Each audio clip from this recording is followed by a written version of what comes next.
오늘의 중요한 뉴스 다각도로 분석하는 시사위키입니다. 김민아 기자 어서 오세요. 안녕하세요. 첫 번째 항목은요. 범죄 사실만 30개 임종원 구속영장인데요. 양승태 대법원장 시절에 법원행정처 업무를 맡았던 임종원 전 차장에 대해서 어제 검찰이 구속영장을 청구했는데요. 영장 실질심사는 내일 저녁 때 진행될 것으로 지금 알려지고 있는데 어떻게 되는 것인지 좀 알아보겠습니다. 범죄 사실만 30개나 된다고요? 그렇습니다. 이 구속영장에 기재된 게 그렇다는데요. 직권남용 권리행사 방해, 공무상 비밀누설, 직무유기, 위계에 의한 공무집행 방해 이렇게 쭉 있다고 합니다. 예. 또 양승태 전 대법원장과 당시에 법원행정처장을 지낸 박병대, 고영한 전 대법관과 공범관계다. 이 점도 지금 구속영장에 나와 있다고 합니다. 내일 영장 실질심사 후에 법원이 어떻게 할까요? 영장 발부하는 것도 기각하는 것도 참 다 부담스럽겠네요. 그렇습니다. 지금 상황에서는 임종원 전 차장에 대한 영장이 나와야 양승태 전 대법원장과 박병대, 고영한 전 대법관으로 수사의 초점이 이제 신속하게 옮길 수가 있는 그런 상황이 되는 건데요. 근데 법원은 또 지금까지 이른바 사법농단 사건 수사 관련 영장을 90% 가까이 기각한 바 있지 않습니까? 그러니까요. 검찰은 또 영장이 기각될 때마다 언론을 통해서 반발하는 목소리를 이렇게 쭉 내왔고요. 이런 상황이니까 발부도 기각도 다 부담스러운 그런 지경에 처한 전문가들의 시각을 봐야죠. 이럴 때는. 전문가들이 뭐라고 그래요? 일단 가장 중요한 대목이 이제 직권남용인데요. 이 부분에 대해서 검찰이 충분히 소명을 했느냐, 그것은 좀 의문이다. 이런 지적이 실제로 있습니다. 그래요? 최근 법원이 직권남용과 관련해서는 소극적인 판결을 반복해온 그런 점도 있기도 하고요. 또 다른 권력기관까지 이용한 청와대의 국정농단과 지금 문제가 되는 법원행정처 행위는 이 직권남용을 적용할 수 있는가를 기준으로 보면 좀 다르게 판단하는 여지가 또 있다라는 여러 가지 얘기들입니다. 하지만 검찰은 나름대로 근거가 충분하다. 계속 그러고 있잖아요. 그렇습니다. 국정감사에 윤석열 서울중앙지검장이 출석을 해서 법원의 최근 직권남용 판단 기준에 대해서 문제 제기를 직접적으로 하기도 했고요. 오늘 연합뉴스TV는 임종원 전 차장이 이 부산 비리판사 재판 개입 의혹과 관련해서 법원 행정처장이던 고영한 당시 대법관의 지시가 있었다라고 검찰에서 증언을 했다. 이렇게 또 보도를 했습니다. 그러면서 이제 임종원 전 차장은 자신은 중간 결재자였을 뿐이다. 이렇게 얘기를 했다는 건데요. 또 임종원 전 차장의 지시를 받은 법원행정처 실국장들 그리고 심의관들 이 사람들의 진술도 검찰이 확보를 했기 때문에 결국은 영장이 발부될 수밖에 없다. 이런 시각도 있고요. 또 이 재판부가 여론 역시 신경 쓰지 않을 수 없지 않겠느냐 이런 얘기도 지금 있는 상황입니다. 네. 근데 그동안의 이제 과정을 보면 아무래도 또 기각될 가능성을 더 많이 볼 수밖에 없는 상태인데 그러다 보니까 여당이나 정의당 이런 데서는 특별재판부를 도입해야 한다는 얘기까지 나오고 있는 상태죠. 그렇습니다. 지난 8월에 박주민 더불어민주당 의원이 이번 사건과는 좀 관계가 없는 재판관들로 특별재판부를 구성할 수 있는 이 특별법안을 발의한 상태인데요. 어제 홍영표 원내대표가 여기에 동의하는 야당하고 이 특별재판부 도입과 법관 탄핵 소추를 적극적으로 추진하겠다 이렇게 또 얘기를 했습니다. 이번 의혹에 연루된 법관들이 좀 전방위로 퍼져 있는 상황이고 그래서 영장심사도 공정하게 이루어지지 않을 가능성을 우려하는 목소리가 크기 때문에 아마 이런 발언까지 하고 있는 그런 상황입니다. 근데 자유한국당 쪽이 반대하기 때문에 이거 특별법을 만들어야 되는데 쉽지 않은 상황이잖아요. 그렇죠. 또 이제 특별재판부 도입이 위헌이다 이런 지적도 같이 나오고 있거든요. 위헌 논란. 그렇습니다. 이 재판부를 구성하는 권한은 헌법이 규정한 법원의 고유 권한인데 이 특별재판부 도입을 하게 되면은 법원 외부 인사가 참여하는 후보추천위원회가 사실상 이 판사를 결정하게 되는 문제가 있다는 것이죠. 특히 지금 수사를 받고 있는 게 또 전현직 법관들이기 때문에 이 문제를 근거로 해서 헌법소원을 청구할 가능성도 있다. 이런 얘기도 나오고 있습니다. 복잡한 문제로군요. 그렇습니다. 이게 중이 제 머리를 못 깎는 말도 있고 못 깎는다는 말도 있고 해서 이 사법부 신뢰가 땅에 떨어져 있는 상황인데요. 그래서 법조계 일각에서는 좀 법원이 절충적인 형태로 영장을 발부할 가능성도 있다. 이런 얘기도 나오고 있습니다.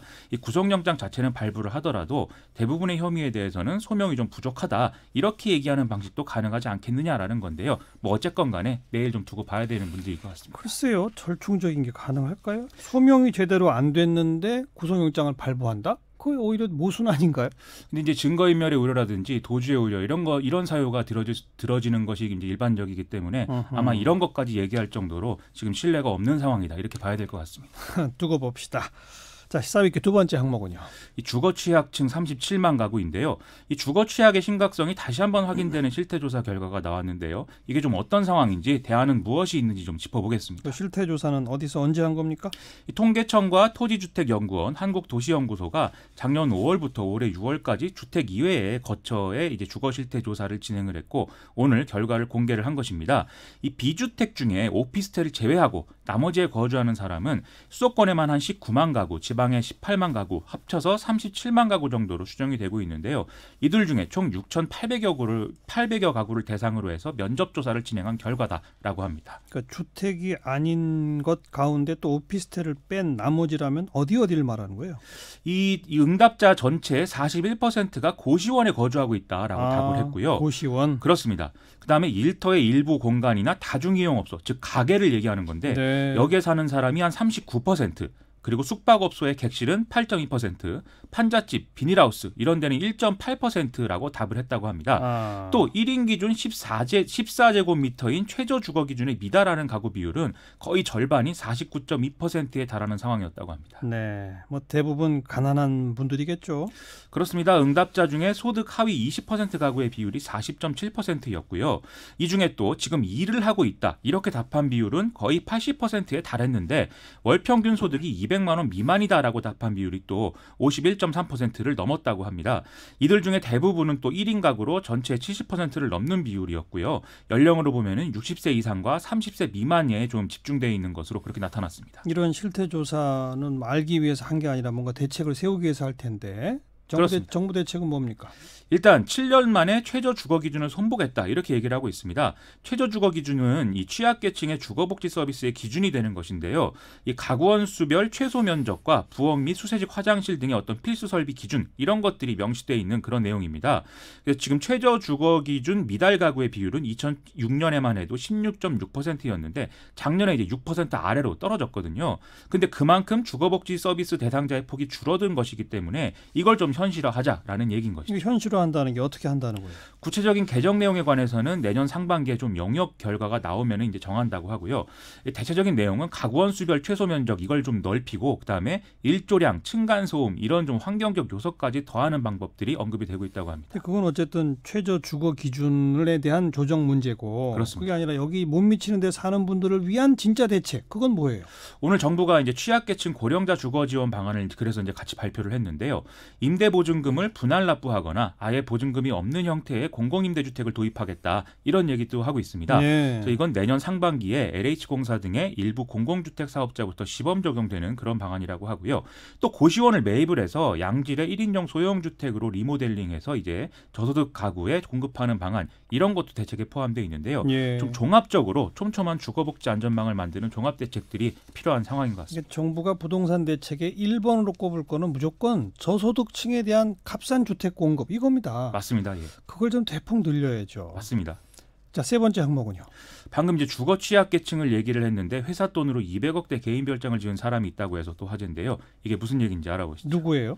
오늘 경찰이 업무상 횡령 혐의 수사를 받아온 이화경 오리온그룹 부회장을 기소 의견으로 검찰에 송치했다고 밝혔는데요. 아하. 이화경 부회장은 2008년부터 2014년까지 경기도 양평에 개인 별장을 짓는 과정에서 법인 자금 약 203억 원을 공사비로 썼다. 이런 혐의를 받고 있습니다. 땅값이 아니라 공사비로만 200억? 그렇습니다. 203억? 그렇습니다. 허. 이게 규모가 그야말로 대단한 그런 집인 거죠. 야외 욕조, 요가룸, 와인 창고 이런 것들을 갖추고 있다고 하는데요. 이화경 부회장은 수사 과정에서 업무에 쓰려는 목적으로 이 건물을 지었다면서 혐의를 부인을 했습니다. 하지만 경찰은 이 건물이 법인 용도로 사용된 사실이 없고 이화경 부회장이 사비로 수십억 원대 가구를 들여놨고 또 부지 선정, 건축 설계, 자재 선택 등의 모든 건축 과정이 이화경 부회장이 주도로 진행이 됐다라는 점을 확인했다고 밝히고 있습니다. 즉 전형적인 개인 별장으로 판단하고 있다라는 얘기죠. 이게 재판까지 가게 되면 진짜 업무에 쓰였는지 아닌지 이게 쟁점이 되겠는데요. 그렇습니다. 오리온그룹 측은 이 건물을 갤러리, 영빈관, 샘플하우스 이런 다용도로 쓰려고 지었다 이렇게 설명을 하고 있는데요. 실제 30여 차례에 걸쳐서 임직원 1000여 명이 함께 사용한 사례도 있고 이화경 부회장은 한 차례도 개인적으로 사용한 적이 없다라는 겁니다. 또 요가룸이나 와인 창고 등의 편의시설은 설계도에만 있는 거고 실제로 시공은 안 됐다라고 하고요. 야외 욕조는 있기는 있지만 뭐 사용을 안 했다라고 하는데요. 시공 과정 전반도 퇴직한 다른 임원이 주도한 것이지 뭐 이화경 부회장이 한 거 아니다 이렇게 해명을 하고 있습니다. 네.